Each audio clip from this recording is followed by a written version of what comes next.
Entropy है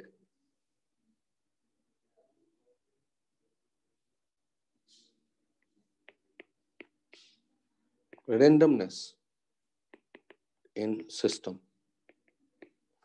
और disorderness in system। ये जो एंट्रोपी है वो इनको रिप्रेजेंट करता है। और एक टर्म डिफाइन किया गया है, definition of change in delta S. इसको कैसे डिफाइन किया गया है? तो delta S equals to delta Q by T.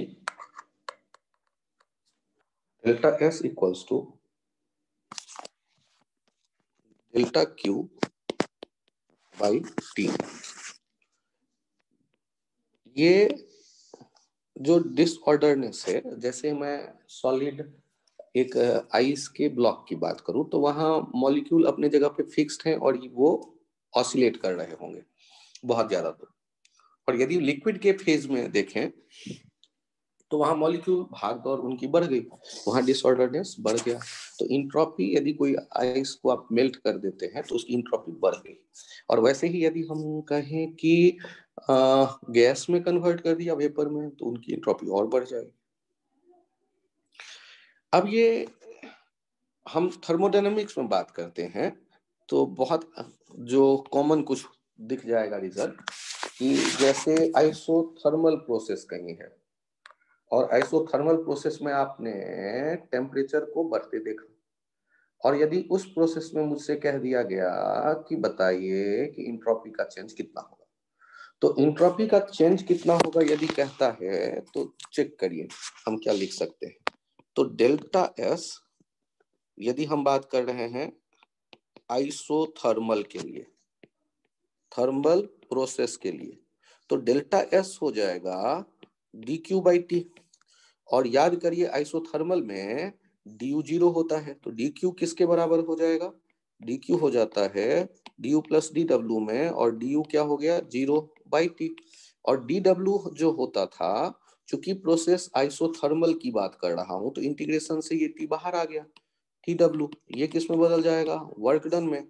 तो ये हो जाएगा W by T. W by T, W हम लोग तो जानते ही हैं, N R T L N V final by volume initial, volume final by volume initial, और अपॉन टी। तो टी और टी तो कैंसिल आउट हो गया, तो ये आ गया N R natural logarithmic V final by V initial. तो ये एक सोचने का सीधा साधा तरीका। यदि मुझे प्रोसेस के बारे में पता है तो मैं इस तरफ प्रोसीड कर सकता हूं। यदि मैं बात करता हूं आइसोबारिक के लिए, तो आइसोबारिक प्रोसेस में याद करिए ना, डेल्टा एस तो सबके लिए यही है, D Q by T defined है ऐसे। अब डी क्यू तो आइसोबारिक प्रोसेस में कैसे लिखते थे? N C P D T. और याद करिए ये जो एन सी पी है ये किसी सिस्टम के लिए जो कांस्टेंट, तो ये डी टी बाई टी, और यहाँ सी पी ये N C P L N T final by T initial, इस फॉर्मेट में चला आया। यदि आप बात कर रहे होते आइसोकोरिक प्रोसेस के लिए, आइसोकोरिक प्रोसेस में हम देखें तो डेल्टा एस जब आपने लिखा डी क्यू बाई टी, तो डी क्यू को फिर याद करो D you plus D W by T, और ये डी डब्ल्यू क्या है? ये तो जीरो हो गया क्योंकि वी फिक्स है। डी यू क्या लिखते थे? एन सी वी, या डायरेक्ट आप देखते या डी टी लिख करके देखते, यहां से डायरेक्ट भी देखते तो N C V D T by T. ये एन सी वी यहाँ चला आया, टी टी बाई टी हो गया, इंटीग्रेट होके L N T final by T initial. इन जगहों पर सीपी और सीवी के वैल्यू को एक बार याद दिला दूं मैं। सीपी हो जाता था F by two R plus R, जहां F mono degree of freedom, monoatomic के लिए 3, डायटोमिक के लिए 5, नॉन लीनियर ट्राइटोमिक के लिए 6। उसी तरह सीवी क्या हो जाता था? F by two R. तो आप दोनों ही जगहों से ये इंटीग्रेट करके ये डेल एस निकाल सकते हैं, आइसोबारिक प्रोसेस हो या आइसोकोरिक प्रोसेस हो। ये एक नॉर्मल तरीका आपके सामने मैंने रखा। यदि आपके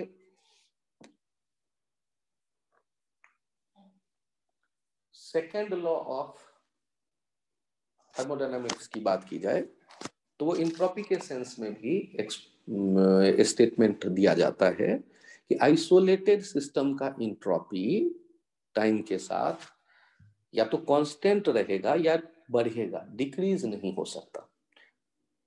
और यदि सिस्टम कोई जहां इंट्रोपी आपने डिक्रीज होता देखा तो वो उसके बाद इन्वायरमेंट का इंट्रोपी इंक्रीज हुआ होगा। आप किसी भी आइसोलेटेड सिस्टम में इंट्रोपी को घटता नहीं देखोगे। सेकेंड लॉ ऑफ थर्मोडायनामिक्स इस तरह एक्सप्लेन है। यूनिवर्स का इंट्रोपी टाइम के साथ बढ़ेगा ही,